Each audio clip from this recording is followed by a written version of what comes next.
Mais il y a quelqu'un, dont je ne veux pas citer le nom ici, qui menaçait que le procès n'aura jamais lieu tant que le président Yahya Boni sera au pouvoir. Quel intérêt a-t-il? Je ne suis pas sûr de Non, comprendre je vous les donne, intérêts de la je vous donne personne, des comme la personne. éléments. Je vous Oui. donne des éléments. Je n'appelle le nom de personne. Non, mais il faudrait Personne que, là où elle se trouve, c'est. mais il faudrait que les téléspectateurs puissent pour vous deviner dire que de qui il s'agit. l'assassin peut être dans n'importe lequel de ces deux camps.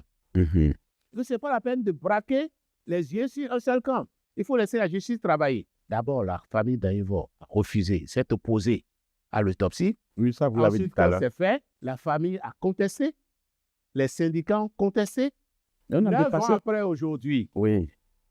c'est une L'autopsie, contre-expertise oui, qui qui a révèle confirmé la même les mêmes chose. résultats. Oui. La question est de Attendez. savoir Oui. qui avait manipulé la famille et les syndicats. Ah, ça, bien malin qui pourra y Et j'ai répondre. dit de poser une question. C'est juste des pistes de réflexion. Bien malin qui pourra y répondre. C'est juste des pistes de Mais je réflexion. reviens à ma question Je de vous départ à donne une laquelle vous autre n'avez pas piste, encore s'il répondu. vous plaît. Téléspectateurs, bienvenue. Merci de votre fidélité à nos programmes. Aujourd'hui, dans cette émission, on va parler du Bénin. En recevant sur ce plateau un acteur politique de premier plan et le président du JSR et porte-parole du cadre de concertation de l'opposition, M. Antoine Guédou, vice-Tombé, est notre invité. Merci d'avoir accepté notre invitation. Merci, M. Botton, et salut aux téléspectateurs qui nous écoutent. Comment va le Bénin aujourd'hui?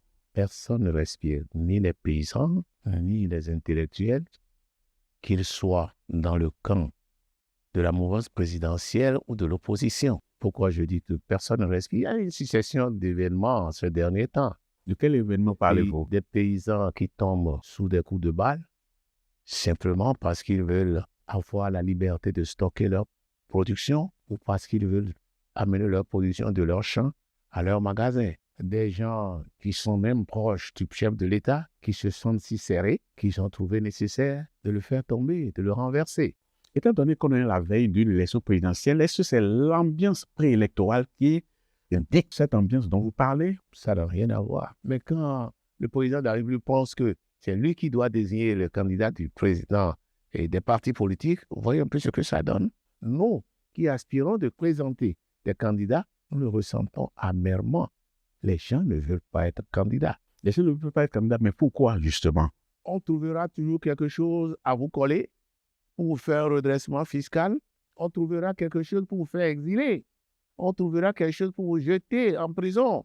Vous avez suivi l'histoire de Madougou Rikiat. Vous avez suivi l'histoire de Joël Aïvo.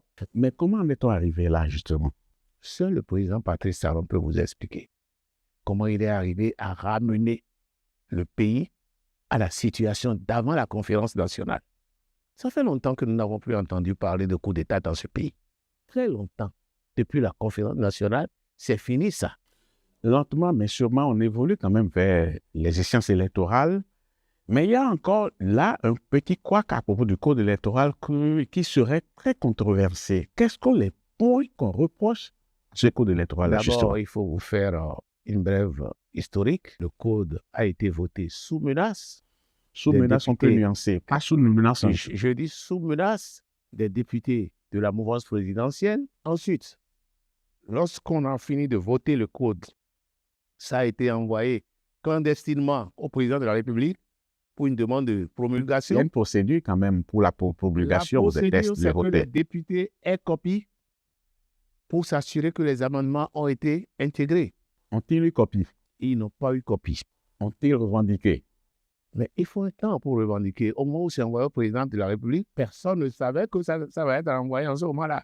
C'est au cours d'une audience à la Cour constitutionnelle que tout le monde a su que le dossier est déjà au niveau du président de la République parce qu'il a déjà demandé un avis de conformité. Mais qu'est-ce qui a été fait par les partis d'opposition à partir du moment où ils ont découvert ce poteau justement? Devant la Cour constitutionnelle, je vous ai dit, normalement, il n'appartient pas aux partis d'opposition de faire quoi que ce soit à ce niveau-là. Il appartient à la Cour constitutionnelle de surseoir à statuer. Parce que l'avis qu'on lui demande est adossé à un faux document, à du faux. La Cour doit se dire en ce moment-là qu'il y avait une question préjudicielle. Mais la Cour ne s'est pas empêchée de donner un avis de conformité à tous ces points, à tous les points de la loi, selon ces termes. Alors, parlons du code en lui-même. Oui, quels sont les points qui clochent aujourd'hui? Vous savez, déjà au vote, les députés de l'opposition ont voulu qu'on mette un amendement et qu'on inscrive 2 points. Le premier, c'est ce que la CEDEAO a recommandé, qui est que tous les partis doivent être là pour le vote, pour les opérations de vote. Dans le bureau de vote, il faudrait que tous les partis soient représentés, c'est ça? Il faudrait que tous les partis aient la possibilité de surveiller le vote. Quand vous prenez les articles 92 et 93 de ce code-là, les fiches de compilation ont été prévues en nombre limité et les destinataires sont connus. Y compris les représentants des partis politiques? Non. Il reste qu'un seul pour tous les représentants des partis politiques. On va donner à qui? Ça s'est déjà passé en 2023.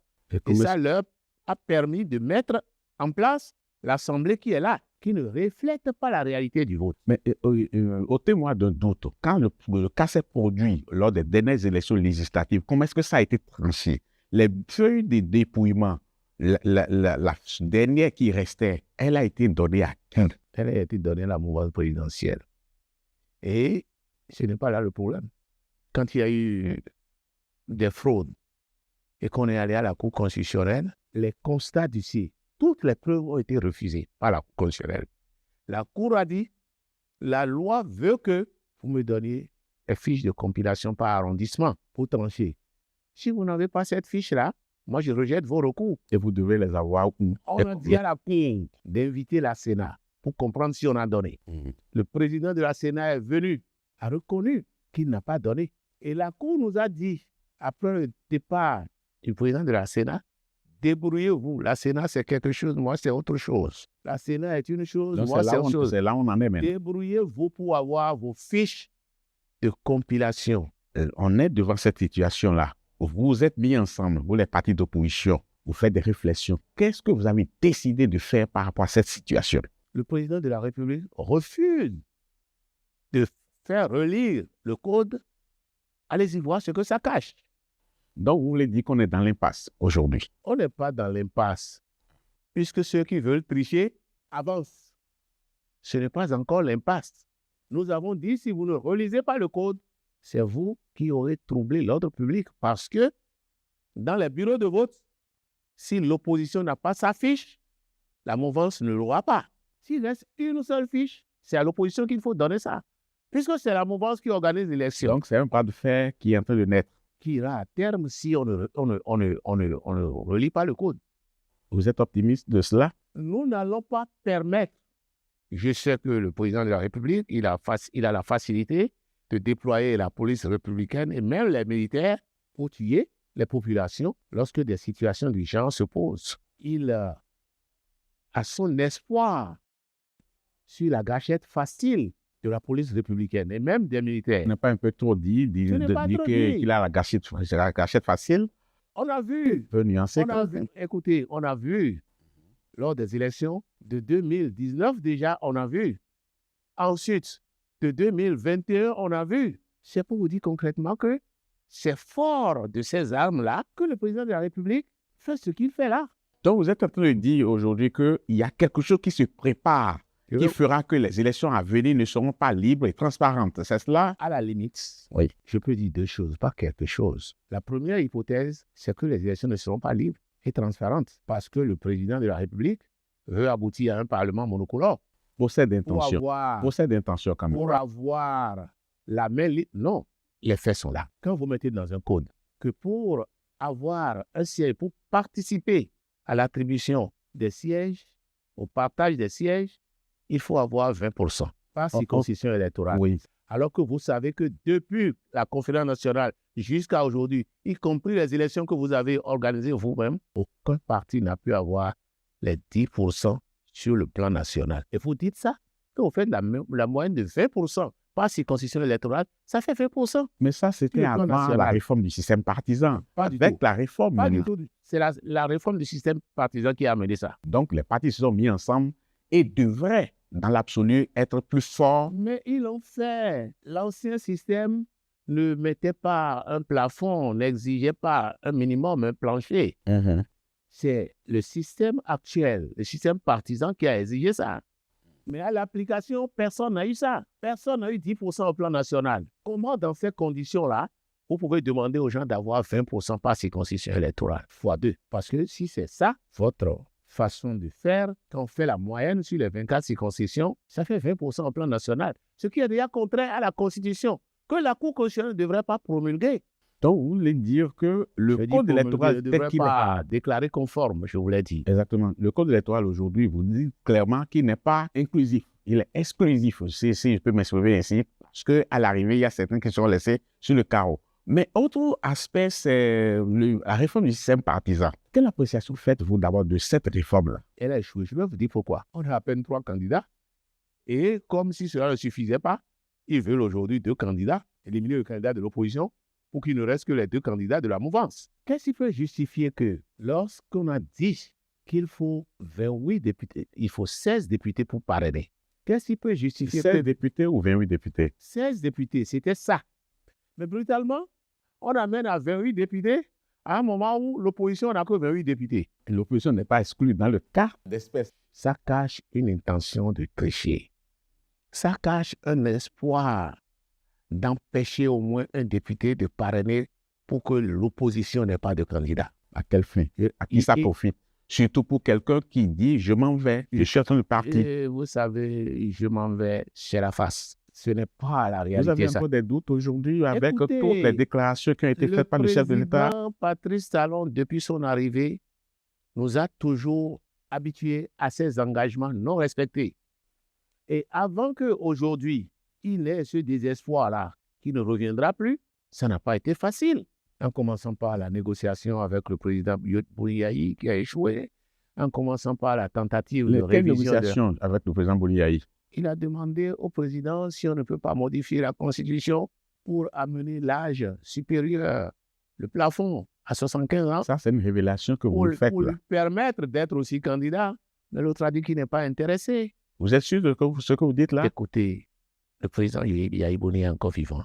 Le président Talon est encore vivant. Et qu'est-ce qui se cachait derrière cette proposition-là? Non, il sait qu'une fois qu'il aura accepté la révision de la Constitution dans ces conditions-là, parce qu'on lui fait miroiter ça, il va sauter tous les verrous dont il prétend aujourd'hui être l'initiateur. Il suffit que l'autorisation de modifier soit enclenchée et puis c'est terminé, tout est en l'air. Dès qu'on fait la révision de la Constitution, tout ça la saute. Ah non, pas systématiquement. Les populations doivent dire merci au Parti des démocrates et merci à tous les partis d'opposition qui ont pensé qu'il ne fallait pas faire la politique de la chaise vide en 2023. Sinon, parce que s'il n'y avait pas cette minorité de blocage, c'était parti. Il faut être révisé. Le président de ce parti a couvé ses députés comme la poule qui couvre ses poussins. Monsieur le vice-président, on va parcourir quelques faits d'actualité rapidement pour les dernières minutes de cette émission. Le procès Hubert Daïvo a commencé depuis quelques semaines. Ce cas du ministère des Finances qui a disparu depuis 2010. Est-ce que vous êtes optimiste que cette fois-ci, on connaîtra la vérité? Les accusés ont cité des gens très proches de l'ancien président de la République. Il faut penser à 2 choses. La première chose, on peut penser a priori que l'ancien président de la République en est pour quelque chose. Mais il n'est pas exclu que le président Patrice Talon aussi soit pour quelque chose.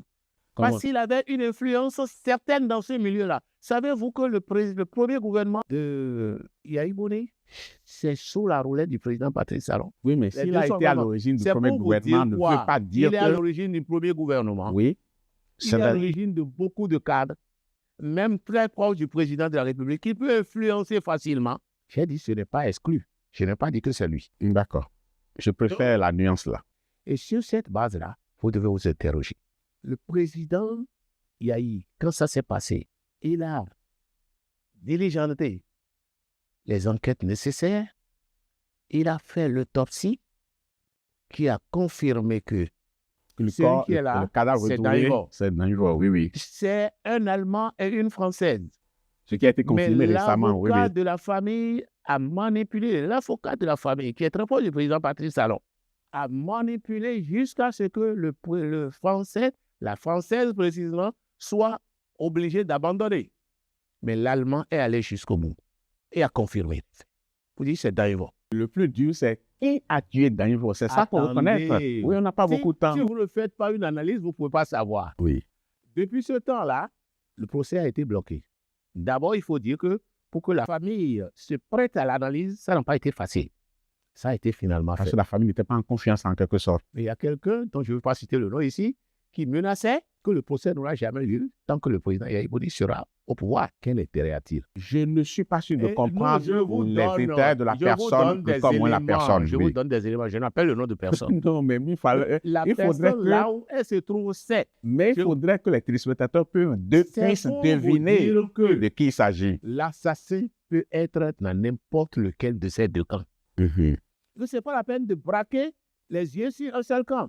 Il faut laisser la justice travailler. D'abord, la famille d'Aïvo a refusé, s'est opposée à l'autopsie. Oui, ça vous l'avez dit Ensuite, tout à quand l'heure. c'est fait, la famille a contesté. Les syndicats ont contesté. Et on a 9 ans dépassé. après aujourd'hui, Oui. c'est une L'autopsie, contre-expertise oui, qui qui a révèle confirmé la même les mêmes chose. résultats. Oui. La question est de Attendez. savoir Oui. qui avait manipulé la famille et les syndicats. Ah, ça, bien malin qui pourrait y J'ai répondre. dit de poser une question. C'est juste des pistes de réflexion. Bien malin qui pourrait y répondre. C'est juste des pistes de Mais je réflexion. reviens à ma Je question de vous départ à donne une laquelle vous autre n'avez pas encore piste, s'il répondu. vous plaît. Entre la déclaration d'un assassin dont l'enquête de moralité ne lui est pas du tout favorable et la déclaration des agents assermentés, des commissaires de police, des colonels, qu'est-ce qu'il faut prendre? Et la question Responsable. fondamentale, Oui. c'est qu'aujourd'hui, l'assassin est connu. Ah non. L'assassin est connu, il peut avoir un revirement, mais l'assassin est connu. Ah non. Quelqu'un a dit au départ, lors des enquêtes préliminaires, c'est moi qui l'ai assassiné. Il a amené les gens Allez, là où Enterrer il un l'a cadavre. enterré. mais ce même Qu'il se individu trouve- est revenu sur cette Attendez, s'il vous décision. plaît. Il a montré là où il a enterré la personne. Oui. On doutait au départ, mais on est sûr maintenant que c'est la personne. Mais il s'est rétracté après. Cela veut il s'est retracté, mais Oui. c'est là où je voulais en venir, poser-vous une question. J'ai déjà parlé de cette déclaration par rapport aux déclarations des agents assermentés. Vous La comprenez deuxième pourquoi il s'est question. rétracté? Oui. La deuxième question que vous devez vous poser, il s'est retraité. Comment le cadavre s'est retrouvé dans sa cour arrière? Il a expliqué. La justice va nous aider à comprendre C'est ça. ça ce que je dis. Oui. Et je laisse la justice faire son travail. Très bien. Un autre fait non moins important, c'est le procès de Steve Amoussou qui se poursuit aussi. Lui, il a été accusé d'être l'activiste frère Mouvi, qui produisait régulièrement des pamphlets contre le président Patrice Talon. L'individu nie les faits. Comment est-ce que vous vivez tout ça? Je vais joindre ce dossier à un autre dossier. Lequel? Le dossier coup d'État. Pour dire que à l'étape actuelle, et la manière dont la criette se comporte, moi, ça me déplaît. Que nous reprochez? Parce qu'il y a des comportements qui sont anti-droit.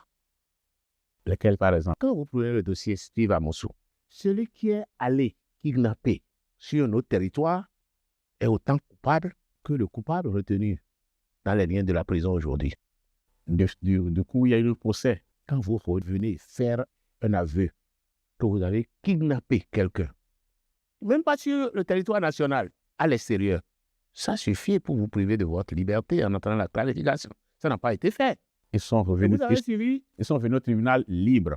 Vous avez suivi Steve Amoussou. Il a dit, on ne peut pas s'intéresser à moi sans s'intéresser à comment je suis venu ici.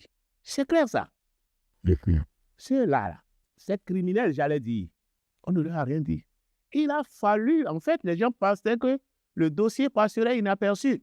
Il a fallu la réaction du gouvernement togolais pour qu'on voit clair, pour qu'on sache que ceux-là sont du MMA, pour qu'on sache qu'il y a des très proches du président Talon dans l'opération. Répondez maintenant à ma question. Est-ce que vous êtes optimiste que ce procès-là ira à son terme et correct? Je vous ai dit, et je vous le répète, je dis ce dossier, j'ajoute ça au dossier Boucor, où on ne nous a pas permis d'entendre la défense de Boucor. On ne nous a pas permis de voir une cour régulière juger le dossier. Dès lors que s'il y a ces fautes-là, c'est que tout tombe.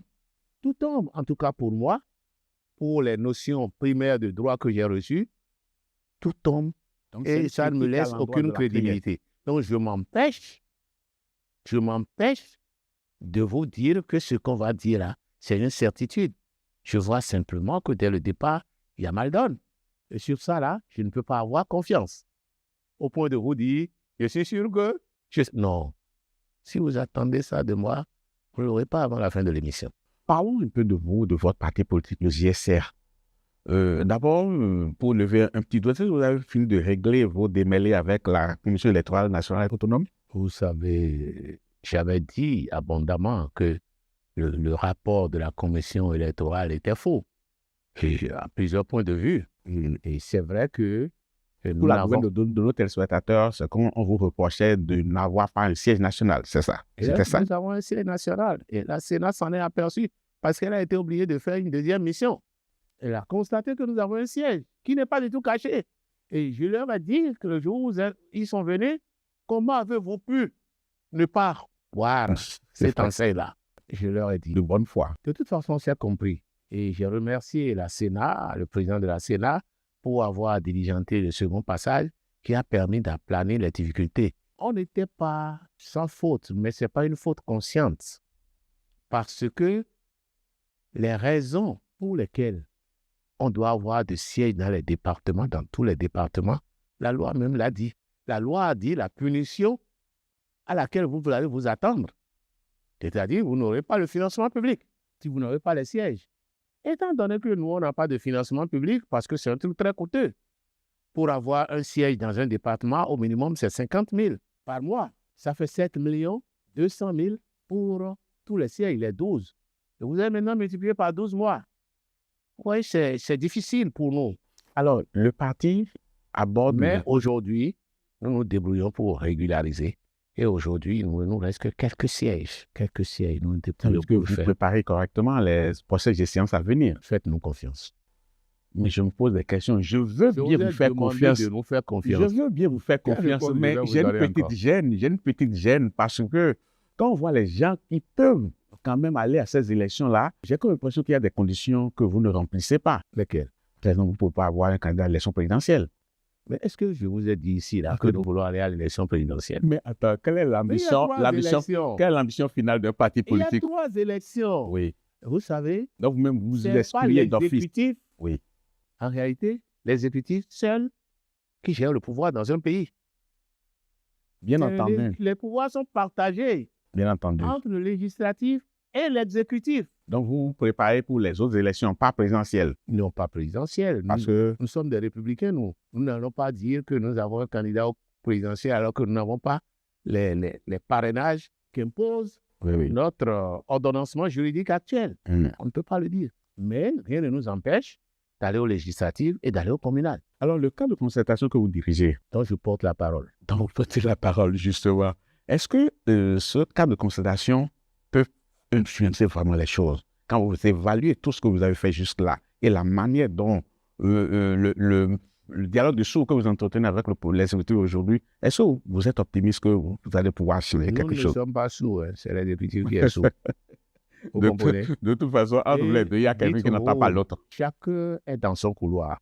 Nous autres, en tant que parti d'opposition, la loi sur les partis d'opposition nous autorise à parler de ce qui ne va pas, aussi bien sur le plan national que sur le plan international. C'est le président Patrice Talon qui a promulgué cette loi. Nous y conformons. Nous y conformons. Nous faisons notre travail légalement. Si lui, il ne veut pas faire le sien, nous prendrons le peuple à témoin pour savoir qui trouve l'ordre public. Le moment venu. Vous comprenez bien. Comment prenez-vous le peuple à témoin? Mais nous en parlons. Après, je suis devant vous aujourd'hui et j'en parle. Et vous le dites même librement. La preuve qu'il y a une certaine liberté de parole dans ce pays quand même. Non, ce que je voudrais vous dire, vous n'avez pas de liberté de parole. Oui. Il n'y a pas que ça. Il y a la liberté de presse. Ça coûte aussi. Il y a la liberté d'aller et revenir. Vous voyez, quand vous parlez de liberté de presse, de parole, ça fait seulement le tiers dans ce que vous avez cité là. Et la liberté de parole est comment? Vous savez comment Diron est en France aujourd'hui, en exil? Il y a beaucoup d'autres comme ça. Il y a des gens qui ont reçu un redressement fiscal juste parce qu'ils n'ont pas été d'accord avec le régime. Et vous êtes parti d'opposition aujourd'hui. Si quelqu'un vous subventionne, quelqu'un vous soutient, vous donne son sponsoring, si le régime est au courant, soyez sûr qu'il aura un redressement fiscal. Il y a pas autant de liberté. Des procès que l'on fait au régime. Nous, en tant que parti d'opposition, il y a une loi, il y a un cadre légal. qui nous protège. Ça ne veut pas dire que à l'exercice, c'est total. Mais nous essayons de faire ce que nous pouvons. Monsieur Vice-Dogbe, ce soir, votre dernier mot dans cette émission. Alors, on va se dire au revoir. Je vous donne le soin de dire le dernier mot en vous adressant à ces Béninois qui vous écoutent par rapport aux échéances qui arrivent. Est-ce qu'ils ont le droit d'espérer ou le droit de se dire ça risque de mal se passer? Je demande à tout le peuple béninois d'avoir confiance en l'avenir, de se débarrasser de la peur. Il y aura rien. Ça va bien se passer. Le président Patrice Talon, parfois je le comprends. Parce que quand vous êtes un président sortant, vous avez trop de pression de ceux-là qui sont dans une position qu'ils ne veulent pas perdre. Ce n'est pas facile. Je le comprends. Mais je suis persuadé qu'il trouvera les ressources en lui-même pour transcender tout ça. À preuve, il a pris un peu contact avec les anciens présidents. Ce n'était pas évident. Cela veut dire que lui-même, excusez-moi, il n'est pas bête, il réfléchit. Et que ceux-là qui pensent qu'ils vont jamais perdre leur position, ils se trompent. Vous savez, il y a un ouvrage que j'ai aimé dans la vie. Et lequel? Le Cid de Corneille, qui allie courage et amour. Le président Patrice Talon, c'est mon frère, mais je dois avoir le courage. Parce que aujourd'hui, quand je vois l'ampleur du désastre dans le pays, je me rappelle d'une seule phrase par rapport à la conférence nationale. Œuvre de tant de jours en un jour effacé.